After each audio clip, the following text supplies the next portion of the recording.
Almost ఇండస్ట్రీలో చాలామంది చెప్పే విషయం ఏంటంటే టాలెంట్ ఉన్న వర్గ వివక్ష అనేది ఖచ్చితంగా చూయిస్తారు అనేది ఎప్పటి నుంచో వింటూ వస్తున్నాం. అది బయట వాళ్ళు అనుకుంటారు అట్లా, చాలా ఇండస్ట్రీ లోపలికి అనుకోరు.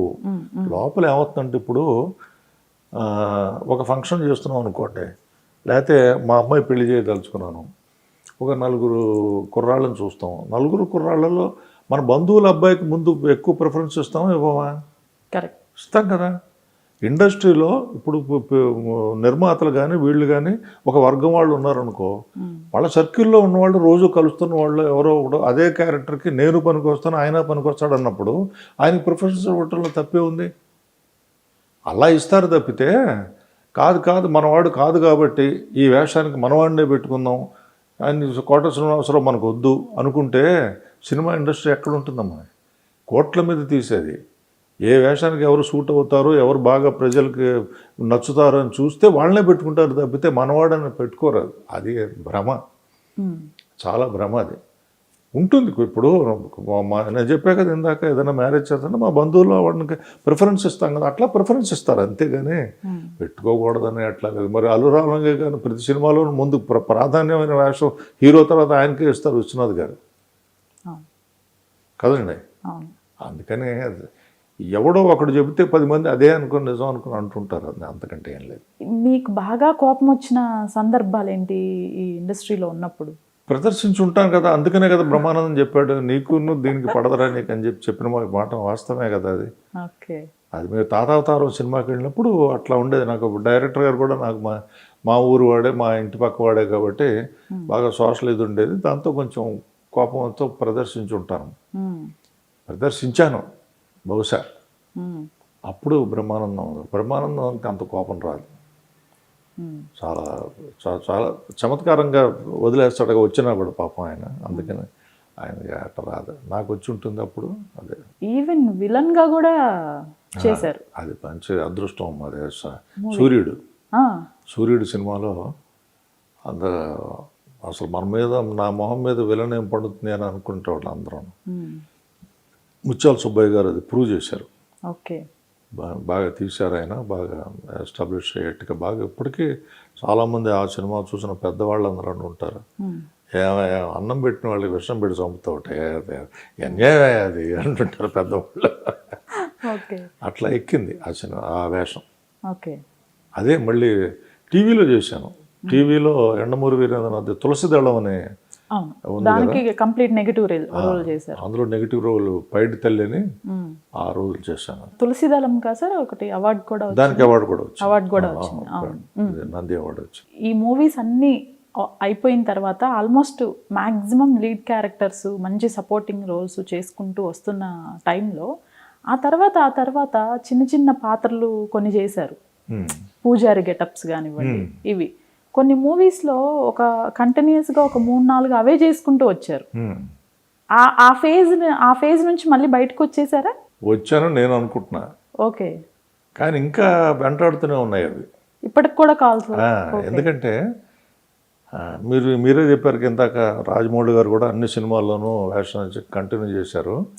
అందులో సింహాద్రిలో ఫస్ట్ టైంగా అసలు పూజారి వేషం వేయటం. పూజారి గెటప్ వేసింది ఫస్ట్ సింహాద్రిలో.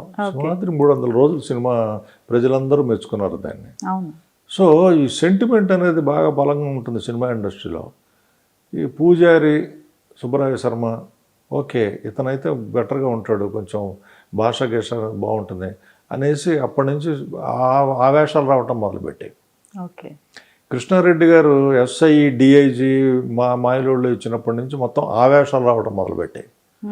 మళ్ళీ అది వేయనరా బాబు అని 2-3 సినిమాలు గ్యాప్ ఇస్తే కానీ మళ్ళీ మామూలు వేషాలు వచ్చేవి కాదు. Heroine fathers, hero fathers, comedian fathers, ఇట్లాంటి మేనమామలు చాలా సినిమాలు చేశారు.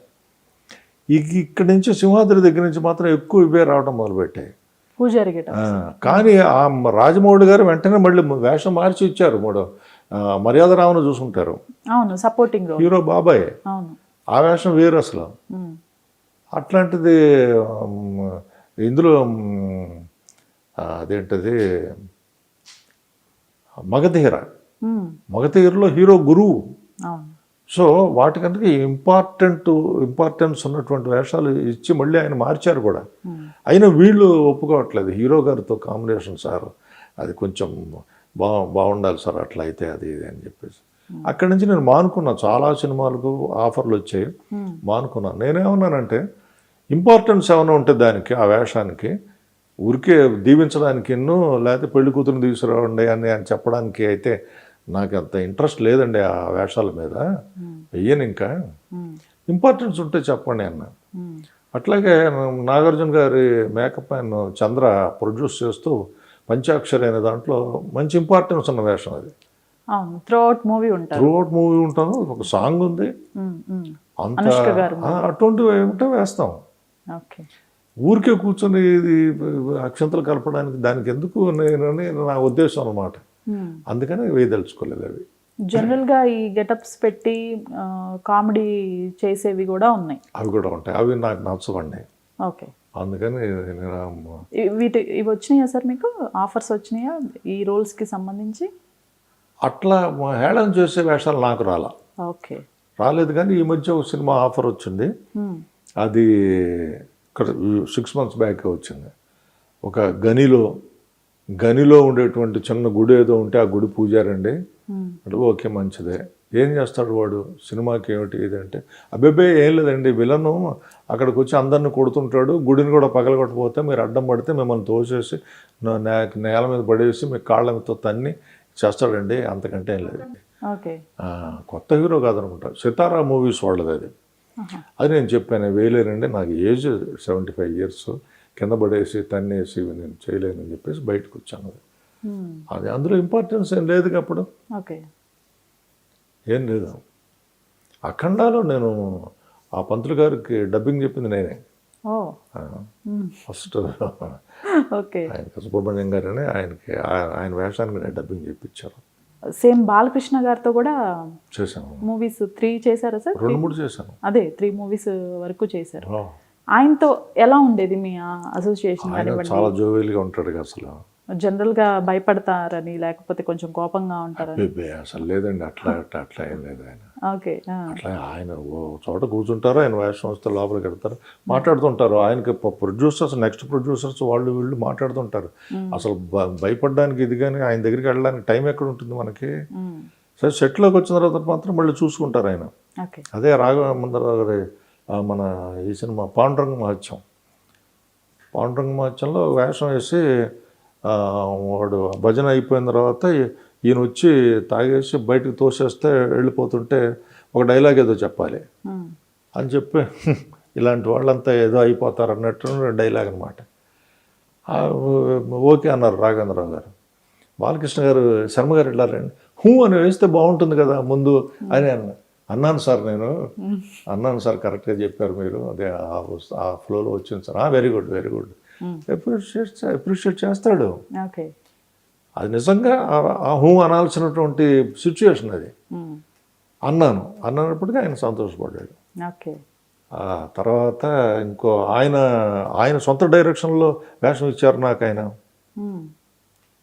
నర్తనశాల చేద్దాం అనుకున్నారు కదా, నర్తనశాలలో శ్రీరామరాజ్యం కూడా చేశారు. శ్రీరామరాజ్యంలో విశ్వామిత్రుడు వేషం వేశాను, ఆయన కాంబినేషన్లో ఉంటుంది. అంతకుముందు నరసింహనాయుడు కాదు, నరసింహ అనేదో సినిమా ఏదో వచ్చింది, అది అందులో ఆయన కాంబినేషన్లో ఒక ఇంటివాడిగా చేశాను. తర్వాత ఇందులో నర్తనశాలలో అరణ్యవాసానికి వెళ్ళిపోయి అజ్ఞాతవాసంలోకి వెళ్ళిపోతున్నప్పుడు పాండవులందరినీ దీవించి ఫలానా చోటకి వెళ్ళి అక్కడ ఉండండి ఆయన మీకు ఇదవుతుంది అని చెప్పేసి ఒక గురువు గారి వేషం ఇచ్చారు ఆయన. ఒకరోజు ఫస్ట్ డే షూటింగ్ అయింది, సౌందర్య గారు అది చేశాం. కానీ ఆ సినిమా తర్వాత సార్ రాలేదు, కానీ కంప్లీట్ కాల, ఆవిడ పోవటంతో చేయలేదు. ఆయన డ్రీమ్ ప్రాజెక్ట్ అది. దాంట్లో సౌందర్య గారు చనిపోయేసరికి ఆగిపోయింది. ద్రౌపది వేషానికి ఆవిడని అనుకున్నారు అన్నమాట ఆయన. ఆవిడ వచ్చేప్పటికి ఇంకా మళ్ళీ ఆ వేషానికి ఇంకా ఎవరు దొరక్క. ఆవిడతో ఏమైనా కాన్వర్జేషన్ కానీ ఏదైనా గుర్తుందా మీకు? అంత మామూలుగా ఓ ఫ్యామిలీ లాగా ఉంటుందండి. అన్నపూర్ణ గారు లేకపోతే మన శివపార్వతి గారు ఎవరో కాంబినేషన్లో ఉండేవాళ్ళు. అందరం చోటు కూర్చొని మాట్లాడుకుంటుంటాం. ఆవిడ ఎప్పుడు శారీసు లేకపోతే మామూలు అంతా హుషారు డ్రెస్సులు వేసుకొని అట్లాగే ఉంటుంది. ఒకప్పుడు ఒక సినిమాలో ఏదో స్కర్ట్ అది వేసుకోవాల్సి వచ్చినప్పుడు అప్పుడు సిగ్గుపడింది ఆవిడే. కృష్ణారెడ్డి గారి మూవీలోనా? కృష్ణారెడ్డి గారి మూవీ అది. ఓకే. అదే ఏదో పేర్లు గుర్తు రావట్లేదు ఈ మధ్య. మ్మ్, మ్మ్. అది చాలా మంచి ఆవిడ.